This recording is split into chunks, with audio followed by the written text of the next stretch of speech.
దేశవ్యాప్తంగా ఉన్న cine lovers ఎప్పుడెప్పుడా అని చూస్తున్న ప్రభాస్ మోస్ట్ అవైటెడ్ మూవీ కల్కి థియేటర్స్ లో రిలీజ్ అయింది.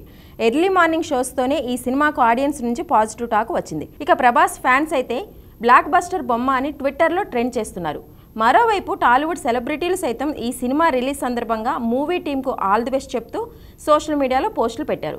మరికొందరేమో సినిమా చూసేందుకు స్వయంగా థియేటర్స్కి వస్తున్నారు. ఈ క్రమంలోనే కల్కి మూవీ చూసేందుకు నటి రేణు దేశాయ్ అకీరాతో కలిసి థియేటర్కు వచ్చారు. అకీరా ఏకంగా కల్కి టీషర్ట్స్ వేసుకుని ఫ్రెండ్స్తో సినిమాకు వచ్చిన వీడియోలు తెగ వైరల్ అవుతున్నాయి. హైదరాబాద్లోని ప్రసాద్ ఐమాక్స్ థియేటర్ దగ్గర అకీరా తన ఫ్రెండ్స్తో కలిసి సందడి చేశాడు. అకీరాని చూసిన ఫ్యాన్స్ సెల్ఫీల కోసం ఎగబడ్డారు. అకీరాతో పాటు రేణు దేశాయ్ కూడా సినిమా చూసేందుకు రావడం విశేషం. ప్రస్తుతం ఇందుకు సంబంధించిన వీడియోలు సోషల్ మీడియాలో తెగ వైరల్ అవుతున్నాయి.